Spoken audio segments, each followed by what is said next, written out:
आपण सर्वजण जोरदार टाळ्या वाजवून साहेबांसाठी स्वागत करूया.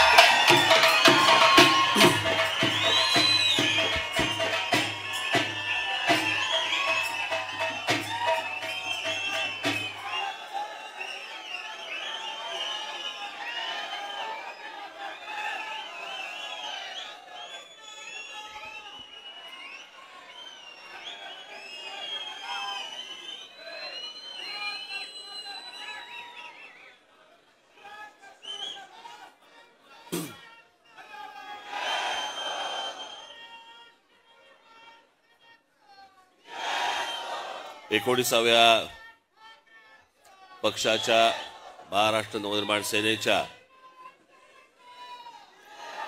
वर्धापन दिनाला अडकेल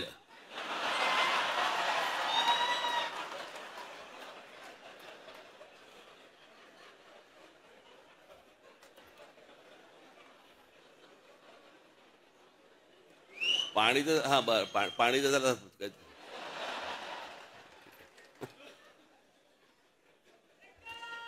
बस रे आता.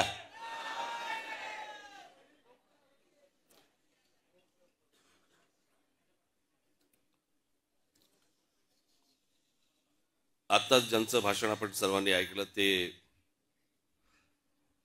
आदरणीय डॉक्टर सदानंद मोरे सर आणि माझ्या जमलेल्या सर्व महाराष्ट्र नवनिर्माण सेनेच्या माझ्या सर्व सहकारी बांधवांनो आणि भगिनींनो,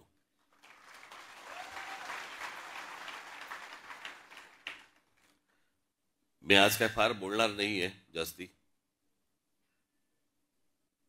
कारण परत एक 20 दिवसावरती आपला गुढीपाडव्याचा मेळावा आहे.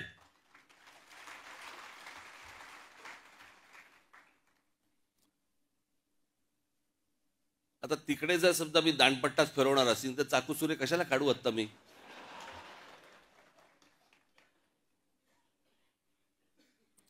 आज मी आलोय तुम्हाला सर्वांना मनपूर्वक शुभेच्छा द्यायला आणि खास करून मी मोरे सरांनी आत्ताच्या परिस्थितीवरती आपल्याशी बोलावं, महाराष्ट्राशी बोलावं. मी अजूनही मी महाराष्ट्रात काही ठिकाणी मी त्यांची व्याख्यानं ठेवणार आहे. आजच्या या सगळ्या परिस्थितीवरती जी महाराष्ट्राचा जो चिखल झालेला आहे आणि तो निव्वळ फक्त राजकारणासाठी आणि राजकीय फक्त मतं मिळण्यासाठी म्हणून तुमची आपापसात डोकी फोडून घेतायत, आग लावतायत आणि हे आमच्या लोकांना समजत नाहीये. मोरे सरांनी अनेक विषय आता सांगितले. रामायण काळापासून त्यांनी अनेक गोष्टी सांगितल्या.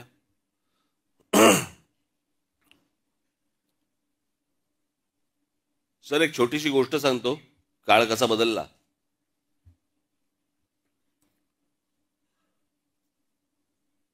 प्रभू रामचंद्रांना ज्यावेळेला वनवास झाला,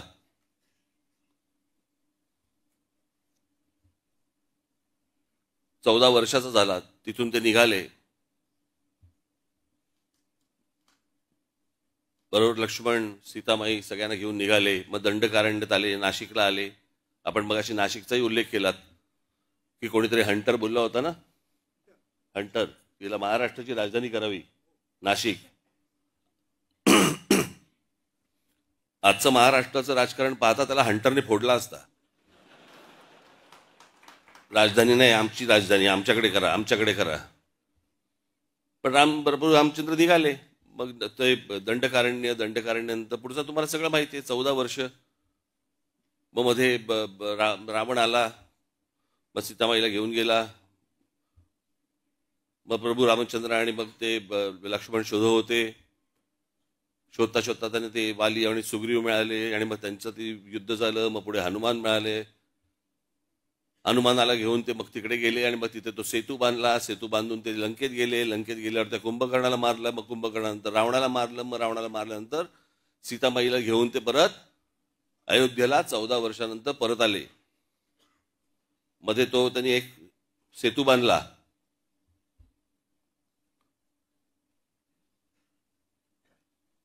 हे सगळं त्यांनी 14 वर्षात केलं. आणि बांद्रा वरळी सी लिंक हा आपण 14 वर्षात बांधला. कुठे अयोध्या, कुठे दंडकारण्य, कुठे गेले, तिथून लंकेत गेले, सेतू बितू बांधून गेले, तिथून परत आले, हे सगळं 14 वर्षात घडले.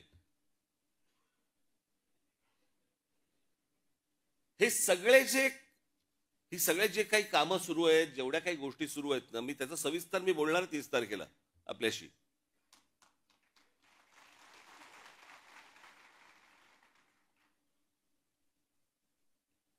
या सगळ्या गोष्टींकडनं तुम्हाला गुमराह करण्यासाठी म्हणून हे जातीपातीचे विषय आणि त्याच्यानंतर हे सगळं सोशल मीडियामधनं तुमची टाळकी भडकवणे, हे जाणून बुजून उद्योग सगळे सुरू आहेत.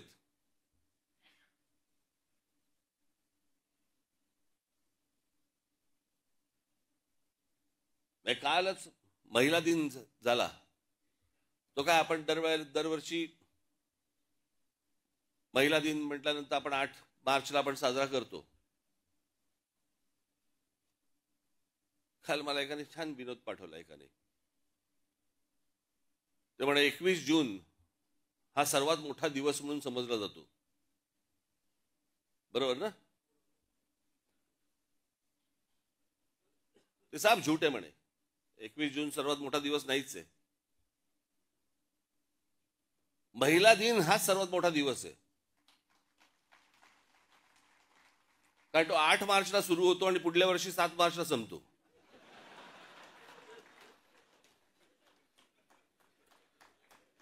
ज्याची लग्न झाली असतील प्रत्येकाला हे कळत असेल मी काय म्हणतोय ते.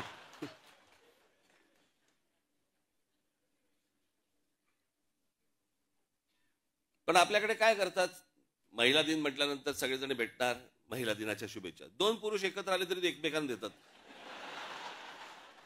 अरे ह्याच्यात महिला कुठे आहे?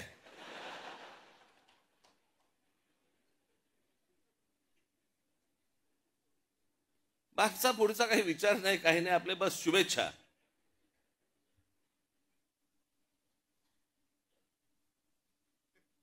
महिला दिनाच्या शुभेच्छा आपण देतोय, परंतु एका सर्वात मोठ्या महिलेचा विसर पडून देतोय आपण. त्या व्यक्तीला विसरतोय की खरं तर महिला दिन हा दिन खरं तर जिजाऊ साहेबांच्या नावाने हा खरं तर ओळखला गेला पाहिजे.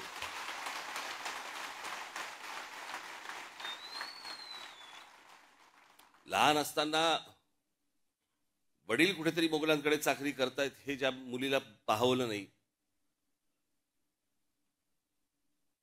लग्न झाल्यानंतर आपला पती कोणाकडे तरी मोगलांकडे आहे हे ज्या मुलीला स्त्रीला पाहवलं नाही, जिने आपल्या पतीला बंड करायला लावलं,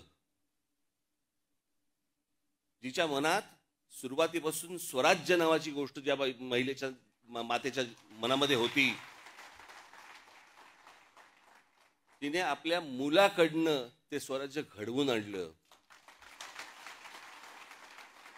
परंतु या सगळ्या इतिहासाच्या मागे एका स्त्रीचं मन होतं, एका महिलेचं मन होतं. ते आपण विसरतो. आज महाराष्ट्रामध्ये इतक्या महिला होऊन गेल्या. महाराष्ट्रात म्हणजे देशामधली पहिली महिला डॉक्टर झाली त्या महिला जोशी, आनंदीबाई जोशी. आपण विचार करतो काय महिलांचा? इतक्या महिलांचं योगदान आहे. आणि खास करून महाराष्ट्रातनं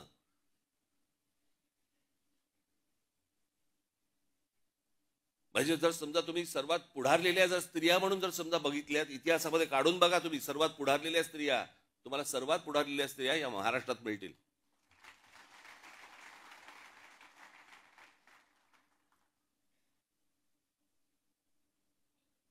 नुसत्या कसल्या शुभेच्छा देतोय आपण? त्यातनं आपण काही घेणार आहोत का? आपण काही त्यातनं विचार करणार आहोत का? आज पक्षाला 19 वर्ष पूर्ण झाली.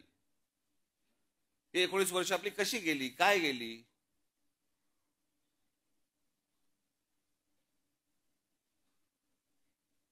आज असंख्य पक्षांना मी जे बोलतोय त्याला दृष्ट न लागू, पण असंख्य पक्षांना हा प्रश्न पडलेला आहे की अरे ह्यांचे आमदार येऊन गेले, ह्यांचे खासदारकीला एवढी मतं मिळाली, नंतर ह्यांना इतके पराभव झाले, खासदारकीला पराभव झाले, आमदारकीला पराभव झाले, तरी या पक्षामधली माणसं सगळी एकत्र कशी काय राहतात?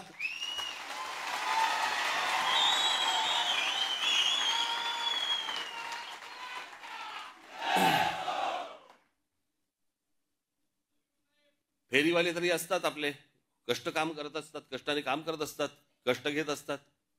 पण हे आत्ताचे जे राजकीय फेरीवाले आलेत ना, असे फेरीवाले माझ्या पक्षात नाही, आपल्या पक्षात नाही आहेत. आज या फुटपाथवर तिकडनं कोणी डोळा मारला की त्या फुटपाथवर हे असले राजकीय फेरीवाले आपल्याला नाही उभे करायचे आहेत. आपल्याला जे बांधायचंय, आपण खणखणीत दुकान बांधू, फेरीवाले नाही होणार.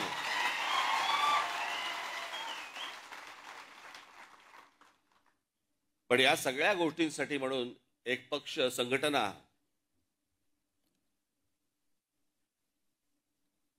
जी सगळ्या ठिकाणी आपली आहेच, पण ती मजबूत करणं जास्ती गरजेचं आहे. कालपर्यंत माझा जो गटाध्यक्ष आहे, इथपर्यंत त्याला त्याच्या घरच्यांना पण वाटलं पाहिजे की नाही, माझ्या मुलाची काळजी घेतायत, त्याच्याशी कोणतरी बोलतायत. आणि म्हणून पुढच्या 2 दिवसामध्ये त्याला एक आत्ता आकार दिलेला आहे मी. थोडंसं मी त्याचं एक गोष्ट लिहून आणली होती, पण ती काही आखी नाहीये.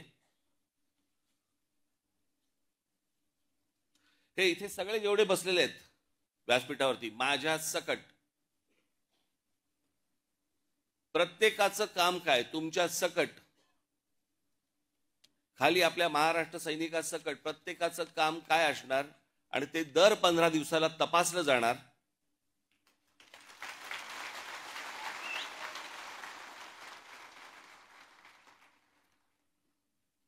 जर महिन्या 1.5 महिन्यामध्ये असं जाणवलं, कारण त्याची यंत्रणाच मी पूर्ण लावतोय वरपासून खालपर्यंत, जर जाणवलं मला की हा पदाधिकारी तो कोणी का असेना,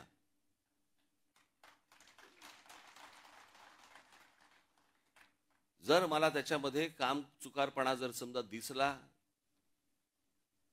कळलं का, तर मी त्याला पदावरती ठेवणार नाही. आत्ता सांगून ठेवतो तुम्हाला मी. त्याच्यानंतर ज्या फुटपाथवर जायचं असेल त्या फुटपाथवर जाऊन बसवत त्यांनी.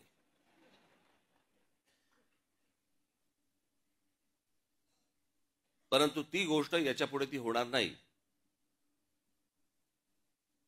मी काल मला सांगितलं कोणीतरी, त्या दिवशी एक मेळावा बैठक लावली होती मुंबईला, आणि काही मुंबईचे शाखाध्यक्ष आणि काही उपविभागाध्यक्ष आणि विभागाध्यक्ष काही हे हजर झाले नाहीत.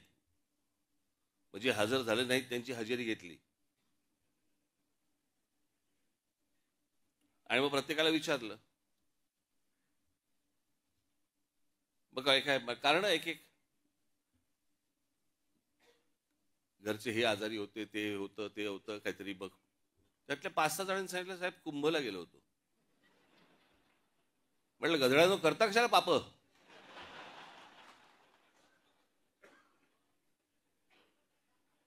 बरं, मी हेही विचारलं, आल्यावरती आंघोळ केलीच ना? हे आमच्या बाळा नांदगावकर इथे त्या ह्याच्यातनं घेऊन आले, काय ते छोट्याशा कमंडलू मधनं पाणी घेऊन आले. म्हटलं हड, म्हटलं मी नाही पिणार.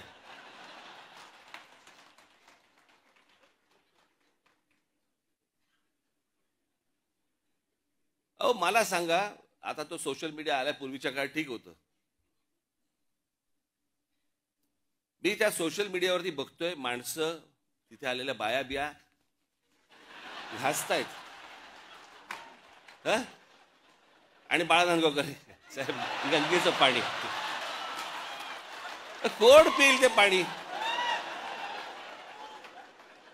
चला, आत्ताच करोना गेलाय, कोणाला त्याच्याशी काही देणं घेणं नाही. 2 वर्ष झाले तोंडाला फडकी बांधून फिरले, आणि तिकडे जाऊन जाऊन आंघोळ करतायत.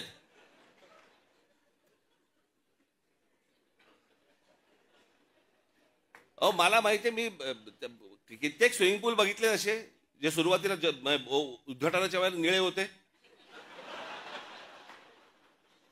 हळूहळू हिरवे हिरवे व्हायला लागले. कोण जाऊन त्याच्यामध्ये मला सांगा पडेल त्यात गंगेत. ह्यानं तिथे काहीतरी केलं ते मी इथे पितोय.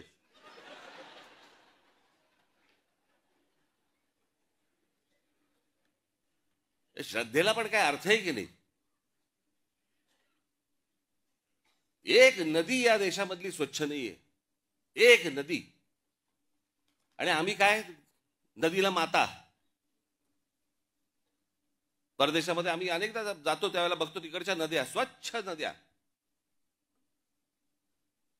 ते काय तिकडे माता बिता म्हणत नाहीत, तरी नद्या स्वच्छ. आमच्याकडे सगळं पोल्युशनचं पाणी आतमध्ये, कोणी आंघोळ करतायत, कोणी कपडे धुतायत, काय वाटेल ते चालू आहे.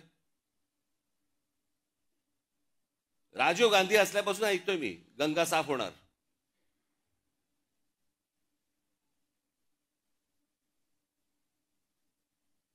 मग मध्ये राज कपूरांनी चित्रपट पण काढला, लोकांना वाटली झाली गंगा साफ, त्याच्यात वेगळीच गंगा. लोक म्हणाले अशी जर गंगा साफ असेल तर आम्ही पण आंघोळ करायला तयार आहोत. अजून पण गंगा काय साफ व्हायला तयार नाही.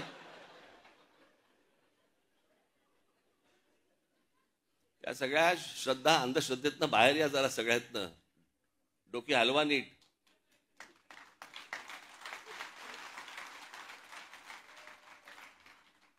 तर ह्या सगळ्या गोष्टी तुमच्याशी आता 12 तारखेला मी प्रत्येकाच्या जबाबदाऱ्या प्रत्येकाकडे दिल्या जातील. प्रत्येक पदाधिकारी त्यांच्या ज्या टीम्स असतील त्या तुमच्यापर्यंत पोहोचतील, तुमच्यापर्यंत येतील. सगळ्याच गोष्टी काही मला उघडपणे सांगता येणार नाहीत, येत नाहीत, येणारही नाहीत, कारण ही संघटनात्मक गोष्ट आहे आणि त्याच्यामुळे ही संघटनात्मक राहिली पाहिजे. त्याचे रिझल्ट्स हे निवडणुकीला आपल्याला बाहेर दिसले पाहिजेत. या दृष्टिकोनातनं ही सगळी रचना आपल्यासमोर लवकरच आणतो आहोत.